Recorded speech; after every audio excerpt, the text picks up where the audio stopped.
যদি না বলে তাহলে ওকে মেরে ফেল। দুটি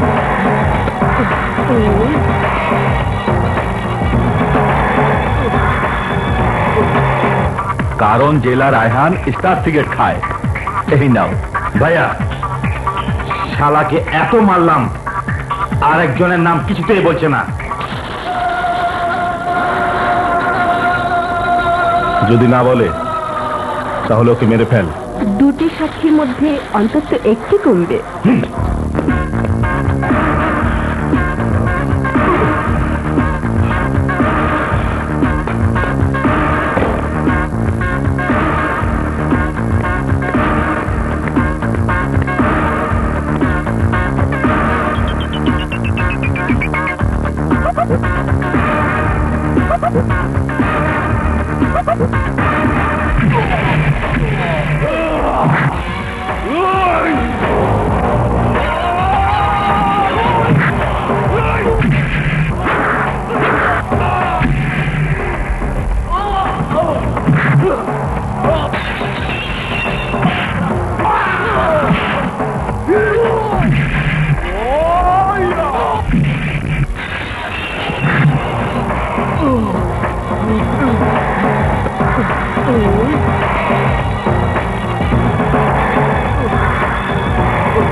মামা, কিরে দুর্জয়, এই অসময় থানায় কেন?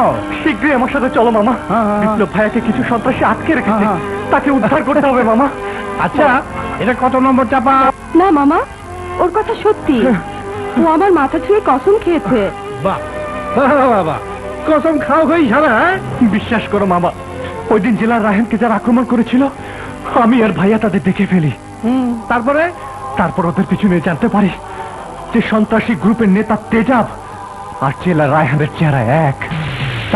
তারা চায় রায়হানকে সরিয়ে তেজাবকে রায়হানের জায়গায় বদল করতে। বাবা, এরকম গাঁজাখড়ি গল্প প্যাকেজ আমাদের দিয়ে দে, ভালো দামে বিক্রি হবে। হ্যাঁ, বিশ্বাস করো বাবা, আমি এক বিন্দু মিথ্যে বলছি না। প্লিজ প্লিজ মামা, ভাইয়াকে বাঁচাও। মামা চলো আমার সাথে। বাবা, কি হচ্ছে? এত চিৎকার কিসের? স্যার, আমার ভাই বিপ্লবকে সন্ত্রাসী তেজাব আটকে রেখেছে। কেন?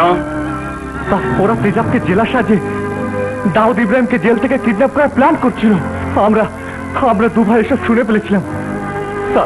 স্যার, মামাকে বলুন ফোর্স দে ভাইয়াকে উদ্ধার করতে। স্যার, ওর কথা বিশ্বাস করবেন না, ওকে আমি জানি।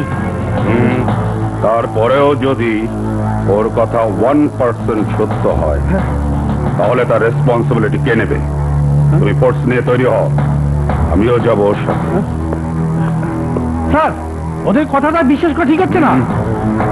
This is my warder, please move. Thank you sir. Sir আসুন, স্যার আসুন, আসুন স্যার। এই তো এইদিকে। কি এই জায়গা তো এমন ছিল না। পিঙ্কি, ওরা এই জায়গা সবকিছু সরিয়ে ফেলেছে মামা।